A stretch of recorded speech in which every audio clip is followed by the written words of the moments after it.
Oh, there we go. Sorry. Or wireless. Well, because I think it's trying to tap into the Hello. Wi-Fi around. Wow. Woo! Okay. We are live in the busy hubbub It is downtown Marietta. It is way busier than I thought it was going to be. Yes, yes. Very busy, very bustling city today. Bustling. So we are, we're outside. I know it's a good word, bustling. It's bustling today. It is.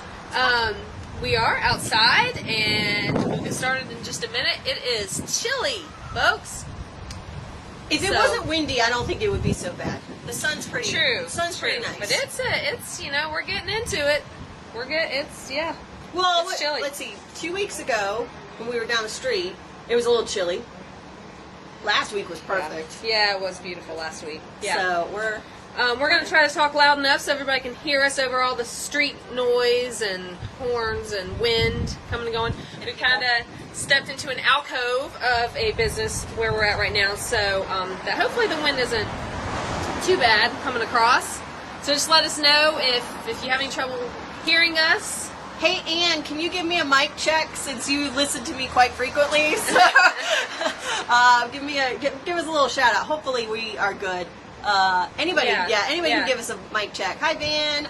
Hi, Sally. Hi, Ann, I said hi. And Jeff, I think, popped up earlier. Yeah, first one on. So, yeah. Yes. We're rolling. We are rolling and chilly. I'm not so bad. If you want to switch, it's a little bit warmer in my spot. Yeah, you are in the sun. If you want to switch, that's okay, fine. let's switch. Because my shirt's thinner than yours. Oh, that's nice. I told you. You've got the sun on the back there. Thank you, Van. I appreciate it. Yeah, no, All right. But I'm wearing a Thanks, vest, too, so I'm a little bit warmer than you are. Yes. Okay, so a couple things before we go into everything.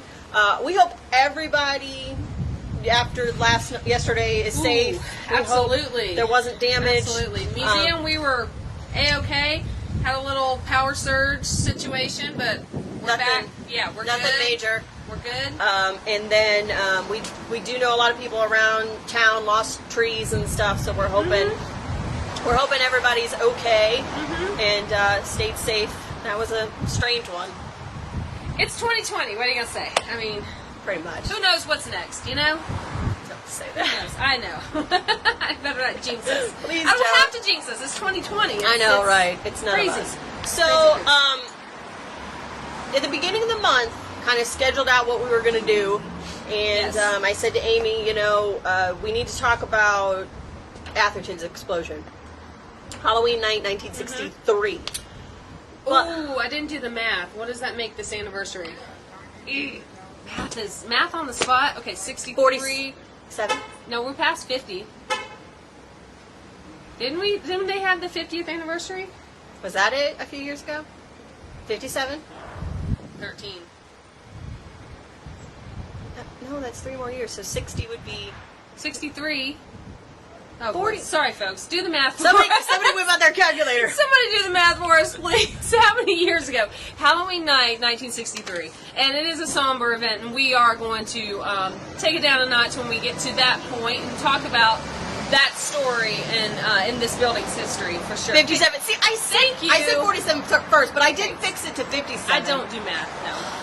Especially not today. We had to do fractions. She was trying to do fractions and stuff. Not good. So 57. So we did pass 50. See, I knew it. Well, 50 must have been when we 13 we had. Yes. See? Okay, so we did do a Remember When Club. I think it was for that anniversary. It was close to it. Close to it. Maybe a year or two before or after. Yeah. But yeah. And I'm trying to get it on YouTube. I'm having some trouble with the sound. So I'm pretty sure you want to hear what everybody said and not just see that. Yeah. So we'll get it up. We're working on that. So in regular times, you have BC and before AD, COVID and before COVID, AC after COVID. Yes. Yeah, that's what it so is. BC before COVID, we did regular Remember When Club events where we got a panel of folks together. Some of you guys have been on it, and to talk about memories of certain places, events, places you work, people, that kind of thing. The Atherton's explosion was one of those. It was a very emotional train.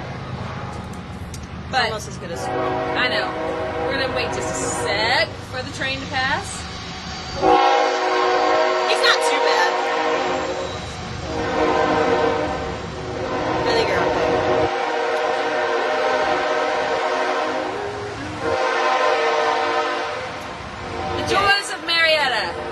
We love it. So the Remember When Club. Yes. So Remember When Club. So we did get a panel together of people who were. Almost all of them were there that night that it exploded. One of them was the descendant. Kim Gresh was the descendant of someone who died in that explosion. Was Ralph Hudgens there? He was, but not on the panel. Oh, he was in the audience. Okay, Yeah, I'm sorry. Okay. So there were other descendants of people who died in the explosion. Who do get up later on after the panel speaks and they share their memories. But it's a great program. So when we get it up, I highly recommend you watch it because it's first-person experiences of the story that we're going to tell you about on a base level today. Yeah. So so let's get into it. I'm going to switch the camera around for a second so you can see where we are. For those who don't know, we are at the corner of Powder Springs Street and Whitlock and South Park Square, kind of like and West Park over there. So there you go. That right there is a jeweler Hamilton Jewelers.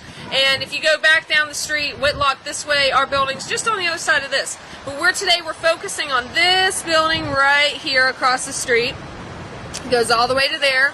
And if we were on the other side, you would recognize it as the Marietta Pizza Company, and they usually they do have beautiful and fun and fancy drawings all over their glass windows. So we're going to be talking about this Marietta Pizza building right here. And I do want to give a quick shout out and thanks to Kim over at the pizza company. She's one of Kelly. Kelly. No, Kim Gresh. Yes. Oh, Kim Gresh. Sorry. Kelly, thank you. Over at the pizza company, because we did reach out and ask them about any kind of unique things inside their building. And really, the business has been there for so long and taken over. It's really mostly pizza company restaurant stuff. It's very busy right now. It's during the later lunch hour. So we didn't want to bother them by going in. And really, there's no hidden... There was no basement, everybody. I think she was about to cry. Yeah, I know. There's no basement left, but we'll get to that in a minute. And so really inside there's not as much unique kind of fun stories to tell. So we can tell it all outside without interrupting their business. The only thing I noticed when you went inside, and when we're going to walk over there towards the end just so you could get the whole view, but it's a little too loud over there. The entrance does have some tile work. I'm not sure how old that is, but but it might be 70s or something, but still has a little bit more history than We'll examine it as we walk past before we. But I didn't see anything. Anything written. Wow, It is just a day. Is that what happens when we're on the square when we do these videos? Except for the first few during COVID when there was nobody there. Yes. But yeah, so I'll show you that when because it looked like kind of what you see in front of some of the other stores. Yes. Yeah. So let's go back. Let's go way back to that corner where the Marietta Pizza Company is, and let's imagine it before that building was there, because this building was put here in 1964-ish. Yeah, about that. After the explosion. So this building is relatively new in the history world, the history of the square. But beforehand, we're going to talk about what was there. And Christa has done the most research on that this week. So the biggest problem for this building is that we have pictures of all sides of the square, but they're either taken from this corner to the square, but there's nothing to the corner, if that makes sense. Early on. But even later, nobody took pictures of this building. But you have to think, from that corner, it was a straight shot to the beautiful courthouse. Yeah. So it was a great position to be standing in to take a picture of the courthouse and the south side of the square. So a lot of people didn't turn their camera around to look this direction. Or they're on the south side, just where up the walkway where we are, and they're taking pictures to the west side. They're not going straight down Whitlock so much. But all right, I do have a clipboard, but we're going to try and do this as best as I can. So we do know, hold on, I'm going to give you that one. You take that. Okay. All right, again, I'm going to stand on the other side, so you're going to have to tell me. Oh, yeah. My So I got to flip you around. No. Oh. Tell me if you can see it. No, I have to flip the camera No, around. you don't, because it'll show them. Oh yeah, TV. Yeah, sorry. I'm not functioning fully right now. The smell of pizza is really messing with me. Turn They the can't camera see around. the map. Put Turn this the on me. camera Oh around. Oh my gosh. Wheels on this bus, everybody. Okay, It's can you Friday. see this, or do I need to move over? Tell me where we're at. I can see it, but I can't see your finger. Wait Well, a minute. you- Oh yeah, I see your finger. Okay, there we go. Yes. Where this little corner is, that's it. So this Go is up a little. Oh, Yeah. my hands. There we go. short. Okay. 1885. Look, no building here. There's a tenement here. It's just this little strip. Okay. Okay. Nothing huge. What does it say on that corner though? What does that building say? General merchandise and dwelling, which is not abnormal. Yeah, You just would a- have the owner. A lot of back and forth today. You'd have the owner probably with the living behind his building, and then the building itself. Okay. Or living in the back of the building, Yes. not behind his building. I want to show you a different one, just so you can kind of get a better idea how long it actually takes for other buildings to really kind of come up on that corner. All right. Flip again, please. Yes, ma'am. All right, I got to make sure my map is right. All right, hold on. There's the camera. Yes. Am I good there? Yep. Okay, so we have another building next to it. It's a bank building, and then the building, again, as we just said. General merchandise. General merchandise and dwelling. 1905. Oh, and just point out too, on the other end of that block though, is that Dupree's? Is that where that building was? Yes. Yes. I'll show you. I'll do that in a second. Okay.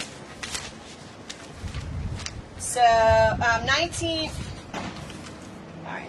1911. Here we go. 1911. Yeah. So again, the building's a little bit more, and then Dupree's is pretty much like almost this whole thing now. Yes. Go back. That building was a guano building. If you don't know what guano is, look that one up. I bet it smelled really good on a summer day. I bet we could find like some hardened guano in the basement of that building. You go right ahead. I'm not gonna go digging for guano. It's historic guano. Probably not. All right, let's do one more. So Okay. flip around. All right, everybody. Do we see it? No. Where am I going? This All right. way? Nope. The other way. That way? Nope. Keep going. Keep going. Where are you Back. going? Look. This right here. Oh, there you are. I was looking at your other hand. So. Okay, so the whole block has buildings. And if What you- year was that? This is 1923. Okay, So if you 23. ever walk by Theater in the Square and you see a little alley, it's this. Okay. Because they do have a little alley, like Yeah. okay, so Yeah. Dupree's and all the other buildings. This is Anderson, Chevy. Yeah. At that point. Yeah. Okay. Okay. All right. So you kind of get an idea of the progression of a building on that corner. But we don't know originally when they first put a building on that corner. I would assume though there were buildings pre-war, they burned, and then that's the assumption. Boy. Yeah. I don't. We'll have to go back and look and see if we can figure out what might have been on that corner.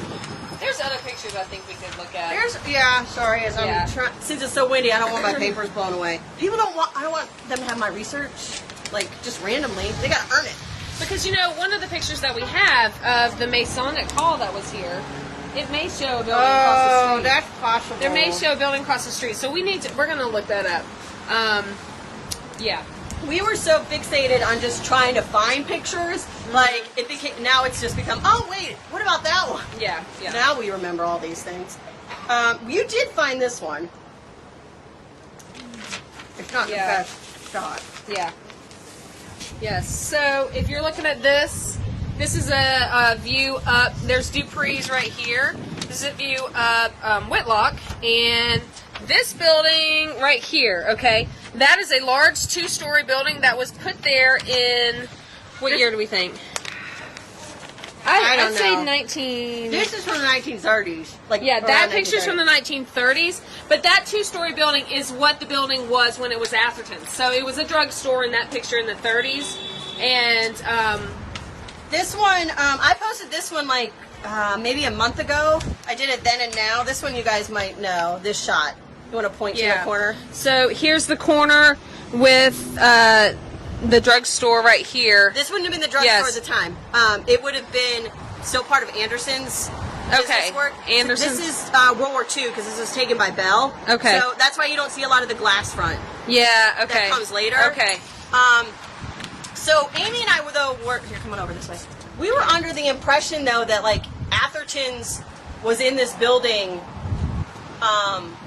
When Dr. Atherton kind of opened shop, but that's not the case. No. Learn something new every day, don't we? That's right. So,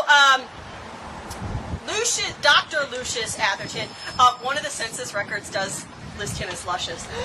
No way! Luscious.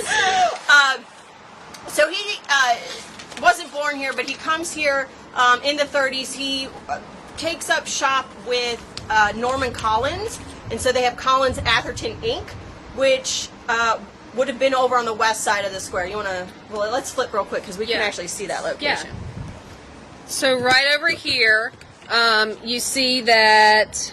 Wait a minute. Where's okay? The jeweler here. That was a bank building at one point. Okay, and then right next door. So where Doodlebugs is, that area. That was where one of the drugstores was. Did I print that other picture? I don't know, but I lost the picture. You know what? I think I. Here she goes down the street. I'm done with you. I did print another picture of the west side of the square that shows the drugstore when it was Gant Hodges. Oh, yeah. It's Gant Hodges, and then I think Atherton's Collins takes it over. In that Collins spot. would take it over first. Collins took it over. Yeah. Okay. So when it was in the spot of Doodlebugs, it was a drugstore. And since we didn't grab that off of the printer, we'll post that picture to Facebook. I probably do have it in my hand, but since I was losing papers, it's like you're only going to get what I can hold on to. Okay, hold on. All right.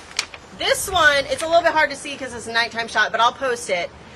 This is from the Olympian in 51. So here it is with the glass front windows. Yeah. Yeah, Let me right go there. You guys, I know, I'll post this one. So the Olympian in 51, I was like, why does it say Williamson 5 and 10 where it's supposed to be Atherton's? I got all confused, everybody. Yes, I was all messed up. Yes. So in 1950, this building was Williamson 5 and 10, and they had the glass front and all that, and then they left this location in 56. Atherton's moved over to build the super large drugstore. Like the Super Walmart. I know, right? On the square. And that's when you see this, like, reading the article, a shift around the square. So Atherton moves over here. Coggins moves into Atherton's. Atherton's takes a little bit from Lindsay Furniture at that point. So if you guys are familiar with Lindsay Galt Furniture, it was right next door. You see all these kind of changes right around 1956 in this corner that we're at. So Atherton's here in 56, and I'm going to skip Halloween night for just a second. Okay. Just so we can kind of do the whole history. Atherton stays in the building until 1978. So Dr. Lucius Atherton has a son named Lucius, but he goes by Howard or Red. So a lot of people might know. Red Atherton was mayor of Marietta. Actually, he was elected right after the explosion. He was mayor-elect when it happened. Was that right? He was mayor-elect, and Sam Welsh, I think, was yes. the mayor. Yes. And Red was the mayor-elect. Yeah. So, and Atherton Square is named after Red Atherton, which we talked about that a few weeks ago. A lot of Atherton connections this month. Anyway, so Red dies in 1977, and Dr. Lucius can't really do the drugstore anymore at that point. So he sells the store out to Reed's Drugstore. Any relation? No, unfortunately. And then Reed's Drugstore is really only here from about 78 to 82. And then, do you guys remember the Chicago Hot Dog Company? Yes, I do. And we were trying to figure out when they left. You and I a few minutes ago. I think around 2000. Somewhere around 2000. Did you have a picture of it? Oh, I do. Yes. So the hot dog company must have been there. You're saying from 82, or at least early to mid 80s. It was there for a minute. Yeah, and then this is Rupert Raines, who was one of the. Sorry, I know the text is backwards, but you can get the idea. and he's in front of the Chicago hot dog place. And this is 1998. So, I mean, I remember eating the hot dog place, and you do as well. Yeah, But I started here in 04, and so it wasn't here when I started in 04, and you said earlier. For you, it wasn't. No, it wasn't earlier. When I started on the square in 2002. Yeah, so it was, and it's been the pizza place for as long as I can remember being here. So that's Right. 16 Yes, years. so So it's about been 20 years. Yeah. And that's what The Kelly pizza, Kelly said they've been here 20 years, so that's about right. So that building that we showed you here, so after the explosion, which we'll get to, this building was built in around 1970. No, 64. Sorry, 64. I'm getting so distracted.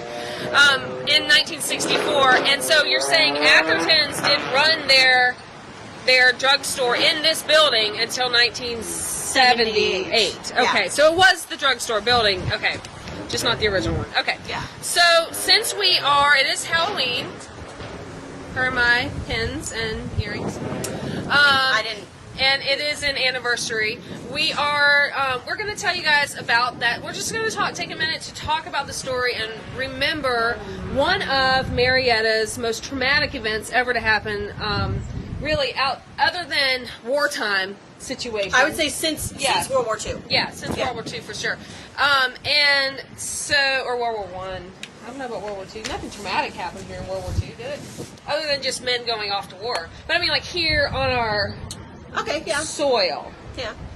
Like as a terrible Event. I don't think there's been any. Well, there's been big fires, I guess. You could say. Yeah. Other than fires. Anyways. Loss of life, I would say. Yeah, tragic event. And it was huge at the time, of course, even a bigger deal. I was watching our Remember When video that I referenced early on, and I believe, and Mayor Tomlin was our moderator that day, and he said, I don't remember the exact numbers now, but it's something like, at the time, Marietta had a population of about 150,000, or maybe it was Cobb County. I would say Cobb County. 150,000 Sorry. Okay, Cobb County had a population of about 150,000 versus when we did that Remember When Club about 5 years ago, when it was up to like 600,000 or 800,000, something like that. And so huge difference. Well, it was 63 would be kind of right before the expansion out into like East Cobb and stuff. Like you're starting to get it, but it's still more. Yeah, you do see an expansion. You've got. The square looks similar to what it does now, in the fact that you've got 4 square, north, west, south, and east. She almost whatever. said if a square and 4 sides. She almost 4 said. sides of the square, a square with 4 sides, as opposed to 3. Yeah. And the park in the middle, and at this time though, you've got civil rights situations happening. You've got people who are fighting for civil rights. You've got people who are fighting against civil rights. I have not come across any type of sit-in or protest at Atherton's yet. No. I'll let this train go by in a minute here. But we're still looking for that to see if anything like that happens. The sit-in that we talked about in one of our events, that was McClellan's. Yeah.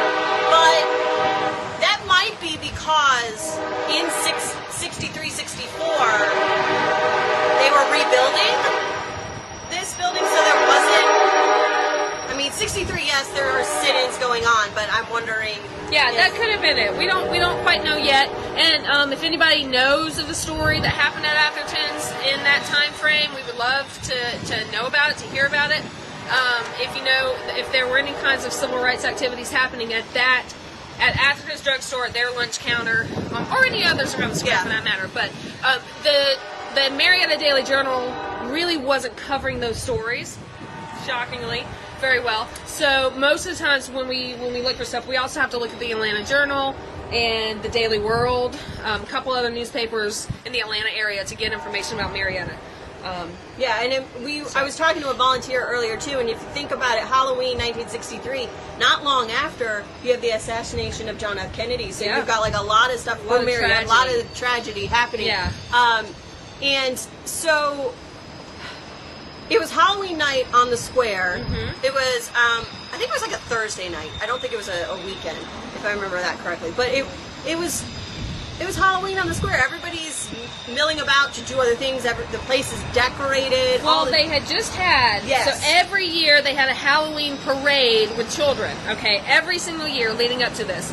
And the parade started at 5, and it was for children 12 and under, would come in their costumes and parade around the square, and it lasted from 5 until 6 o'clock. So until 6 o'clock, the square really was packed with families and little kids all over the place.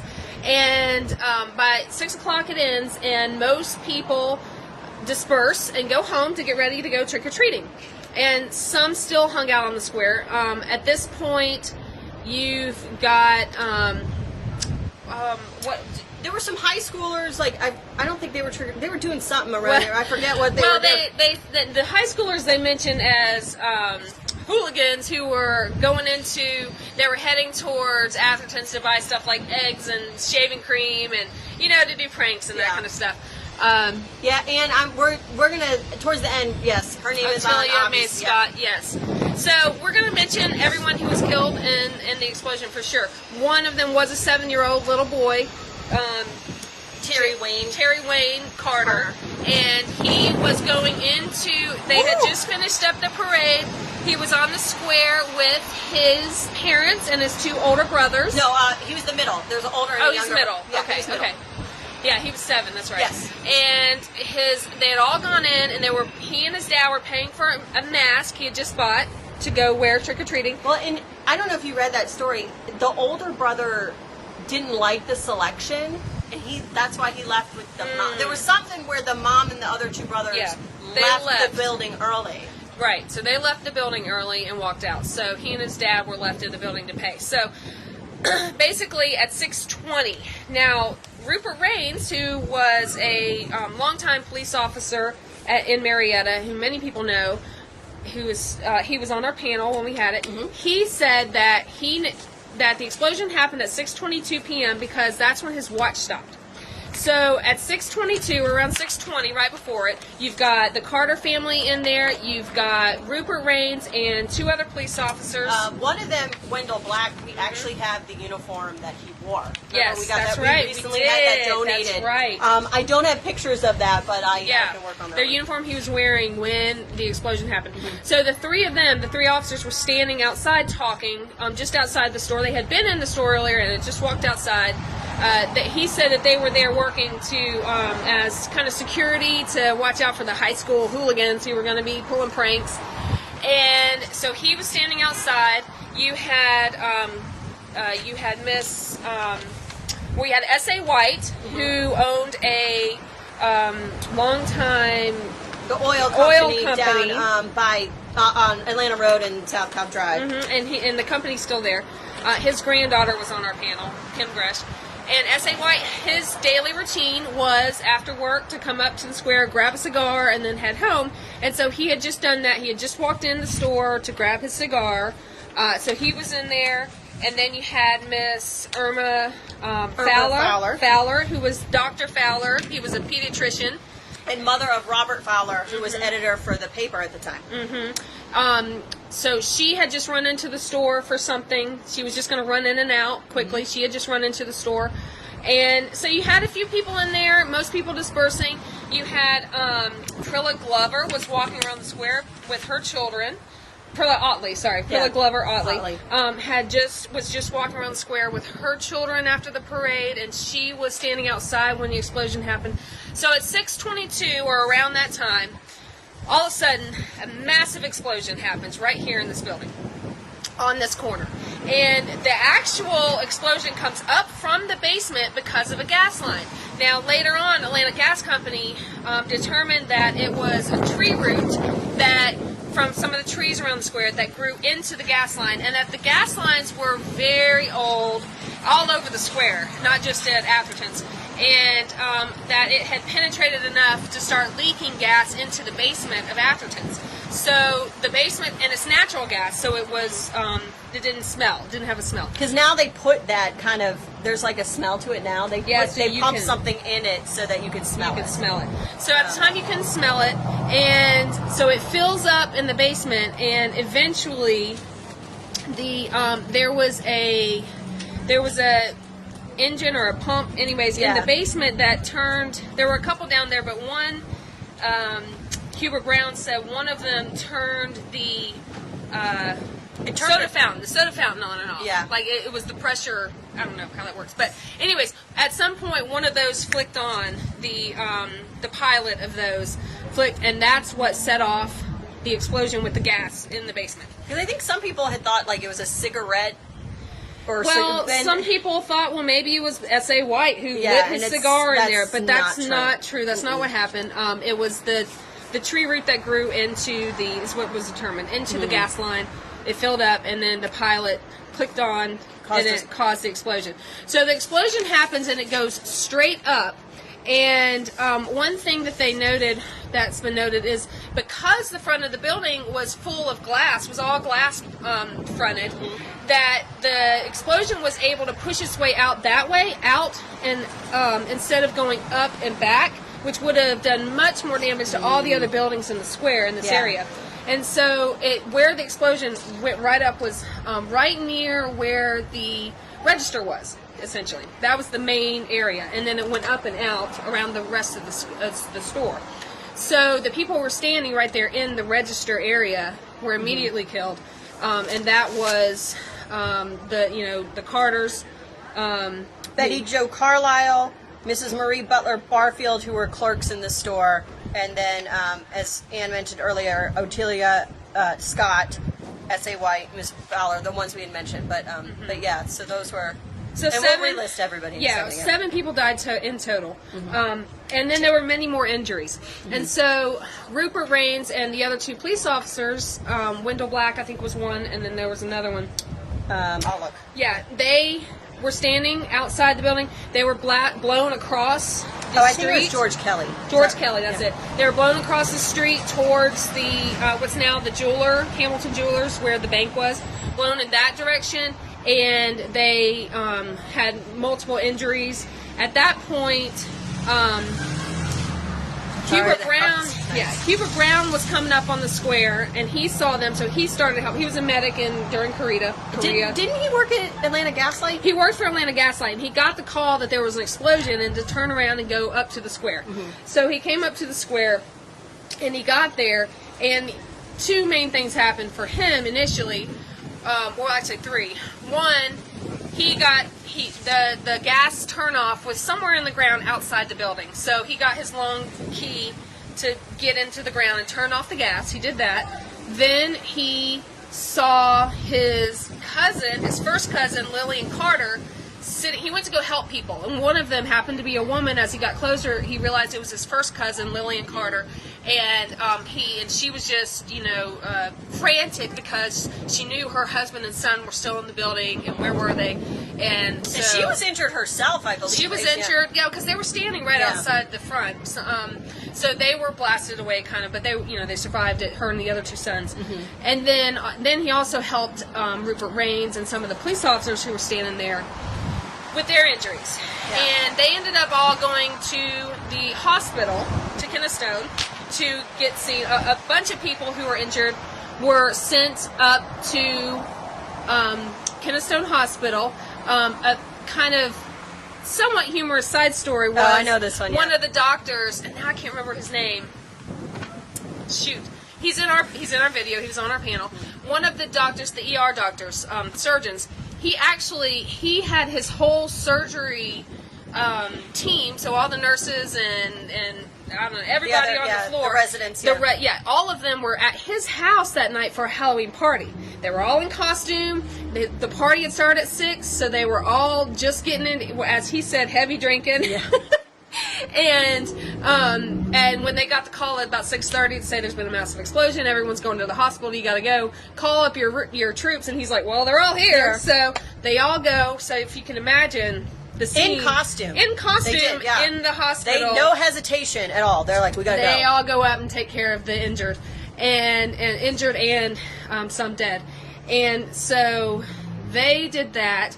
Then, and at first, though, they did know of they found the 6 bodies, but they could not find the little boy. Yeah, they couldn't find him for a little while. Well, it took a while to find him. He was under rubble. There were a number of people who were in the store that survived it. That again, they either went out the back door or they were carried out. So the building also was very unstable at this point. So one of the kind of stalwarts of the community at that time was a guy named Romeo Hudgens, and he was in, I think, the construction. He was the civil defense leader for our civil defense. Oh, yeah. He was in construction, so he immediately got on scene and took over control of kind of just coordinating the fire department, who were immediately going in to try to find bodies. And then also, it's one thing that he did that they pointed out was very important was he immediately had his guys, his crew, bring a steel beam to the front of the store to hold up the corner of the building so that it wouldn't collapse on the people who were rescuing whoever else was in there. I mean, this was an explosion that rocked like a mile radius. And I think NAS at Atlanta at that point, they sent people up here. Yeah, it wasn't. It was. Well, they also sent people up just to kind of secure the perimeter, Yeah. to keep people away. It was still an unstable situation. Immediately, the word got around fast. Like, even though there were no cell phones, word got around fast. And people came up to the square just to kind of, well, number one, to see if any of their relatives, because there weren't cell phones and phones everywhere. You know, you didn't know if your children were up here or not. You know, you just knew they were out for Halloween. Well, and You didn't know especially where with that parade having just ended. Right. Right. You know, back in that time, you let Yeah. the older ones take the younger ones. Yeah. And Yeah, you know. well, Jan's brother, so Jan Galt's brother, I think it was James that stood up and said, so their family owned Lindsay Galt Furniture, which was next door to Atherton's. And at the time, actually, there was apparently a connection between the two buildings Yes. upstairs, because it was a 2-story building. And so the blast went up and then through that hallway and then down into the furniture business, and it blasted out their windows as well. I think she said the power of it was so forceful it knocked some of the furniture down and like it made it kind of go like. But Miss Jean, who was the wife of the husband and wife who owned the company, the furniture company, she said that of course she was frantic because her husband had just gone up to the square to check on his business, and she didn't know. Luckily he wasn't in the building, Wasn't but he she didn't know. locking up and was going to head home? He had just left. That was it. He Okay, had just left. Yeah. So, again, this will be backwards text-wise, but you can see this is from the Atlanta Constitution. Kind of all this debris flies. Debris all out. And now I also think it wasn't necessarily flying. Some of this I think they were pulling out to try to find people and piling up on the street. They did find some like lighter things, like because it was a store too, across the square over like in front of Dunaway's drugstore. It wasn't just oh, this is the one I was thinking of. So they have to support this building from collapsing, and so that's what Romeo Hudgens, the beams that he had them set up to support it. I mean, I don't have a picture of it, but I mean, obviously there's street signs on every corner. It's so powerful, it takes these concreted-in street signs and knocks them completely out. It's not a tiny, a little blast. It's definitely something. Before we keep going, I wanted to say that I went and looked to see, like, was this story just... I know it was more than just the Atlanta area, but was it regional? Well, this was a national story. I mean, there's papers in Utah, California. But what was interesting is I thought, wow, that's awful that we have to be known for a story like this. But that same night in Indianapolis, at their Coliseum, they were doing Holidays on Ice, and a gas leak explosion killed 65 and injured 352. Same night. Same exact night. Yeah. What are the odds? I mean, it was, when I found that out, I was like, wow, that's just crazy to think about. But so they find the 7 who were injured. Are those more? Yeah, those These are more pictures. Yeah. Yeah, you want to show those? Hold that file right there. I can. Okay, so again, the Atlanta Constitution at this point, people are lining up to donate blood. You see somebody on a stretcher. It's Kennestone Hospital there. Yeah. I wish we had that sign. That's a really cool I know. one. People looking for their loved ones. They're asking people to disperse, but that's not going to happen. Yeah. One, people are wondering where their kids are, if their kids are here. Two, just the spectacle, unfortunately, of what has just happened. Everybody wants to see. Right. And so there were a lot And of a lot people- of them jumped in to help Oh, too. for sure. Initially, there was a group of, like I said, those high school boys. There was a group of high school boys that were in the area, and they immediately jumped in and started helping with removal of the debris and that sort of helping thing. the injured until ambulances could Yeah. get here and make sure that you have to prioritize them at that point. But So I think that really, so this is 63, and I think that really it wasn't until, now you guys correct me if I'm wrong, but I think it really wasn't until the 80s when you start seeing Halloween kind of being celebrated on the square again.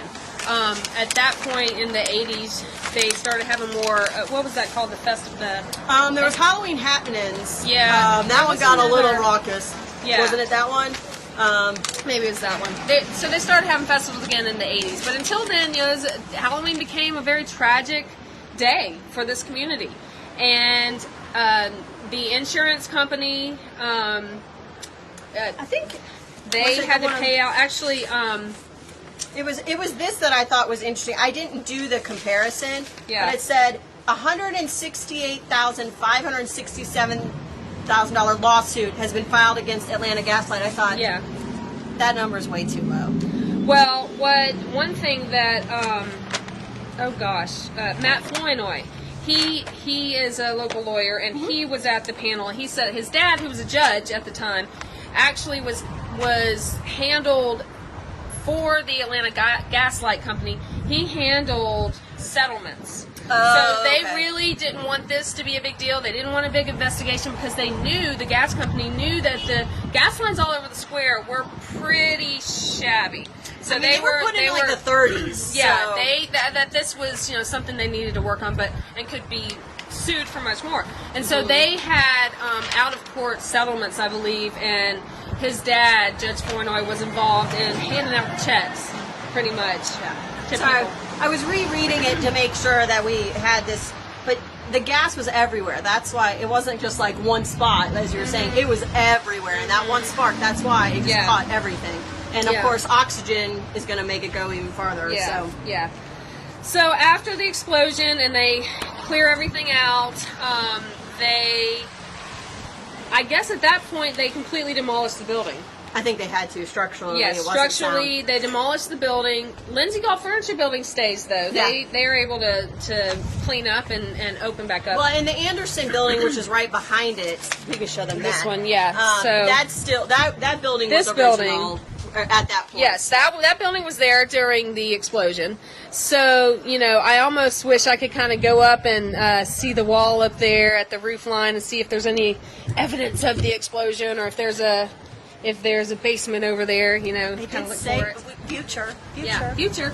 I did ask the owners if there's a basement anymore, so I could kind of go to where the explosion started. And no, there was not. So when they rebuilt this building, they built it on a slab. They filled in the basement and built it on a slab, apparently, and it's one story now. So, so all of that evidence is gone of that original building. Shirley Childers, my brother was in the service and station in Tacoma, Washington, and saw on national TV that night. I worked at Kennestone, and it was part. See if we go up. I was saying, We can't see it. Part of the. I'm guessing that the helping. Yeah. Yeah. Oh, The okay. ED. Oh, okay. ED.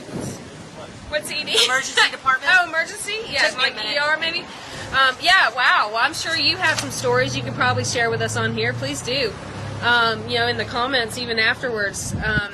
There's so many people that were touched by this, whether it was, they were up here, whether they were helping people at the hospital, whether, they were related or just close friends to the people who died. It was, like I said, it was a much smaller community. Everyone knew everyone. It really, really affected our community in a great way for many years. For a connection between people to, Yeah, yeah. And that Remember When Club, when I get it up, you could see it. You could see that connection still there for sure. Yeah. Watching everybody kind of, because as Amy was telling me earlier, it's definitely a video where you get great laughs at some points, and then it's definitely And a lot of tears too. It was a very emotional Remember When club for considering most of ours aren't that emotional. They're a little more lighthearted. Yeah. This one was, and I'm glad we did it. When Yeah, we did, for sure. because some of the people that were in that video are no longer with us, so Yeah. their memories are now preserved in our videos. So, what we as we promised earlier, we're gonna walk over. You probably won't hear us talking because it's a little loud, just so we can show them the other side. Yeah. And we'll go to the it's front of the colder over building there. and look at the tile on the ground. We'll see if we can determine how old that is. I mean, Probably put in the 60s. I would you put think? it in the 60s When they rebuilt the building?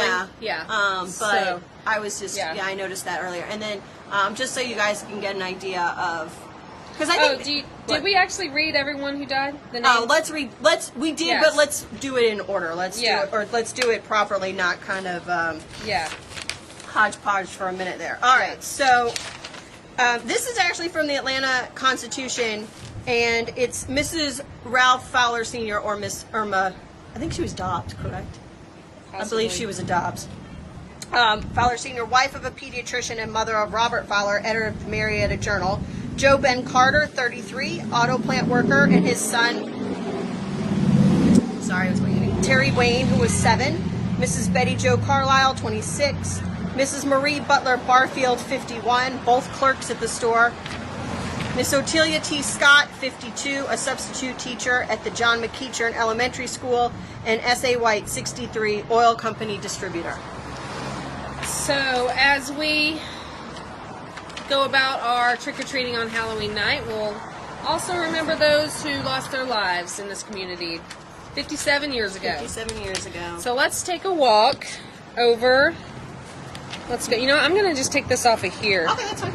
It'll be easier, I think, than trying to take it off of our stand here. Yeah, okay. that's fine. Okay. Got everything together? Okay. Got everything? Okay. Yeah. All right, we're going to walk down the street here. And this building was here as well. This was the First National Bank building. And I don't see any kind of, like, explosion type, No. things in the wall here, the marble. But it definitely would have been affected. And they had like a big sign out front. You guys might remember that digital clock. So some of the pictures we have actually have the clock and a time, so you know when the picture was Oh, made. we can go. 4 seconds. Okay.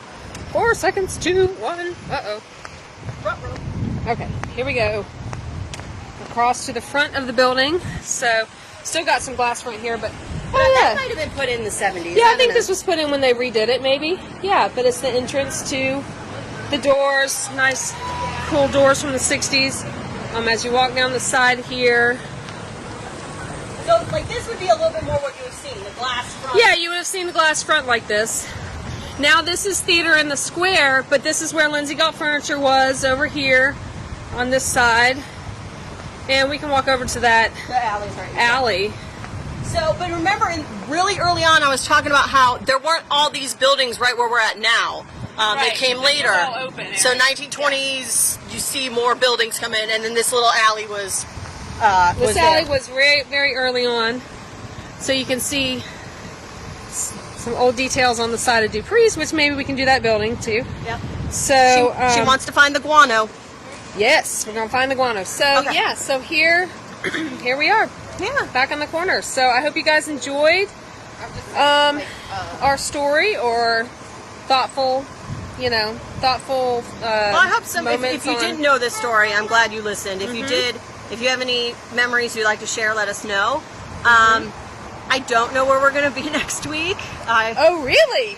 I don't know. I have 2 spots, but I have to contact the business owners. We do have some options available to us. Yeah. Actually, Philip Goldstein, who watches our videos some and who owns a lot of the buildings around the square, offered some of his properties. So hopefully we'll get into some of those. And yeah. Yeah. So think we that's will see everybody next week in November. Happy Halloween. Yes, stay safe, everybody. Yep. So hopefully next week it won't be so chilly, or we'll be inside. right. So thank you guys. Have a great weekend. Bye.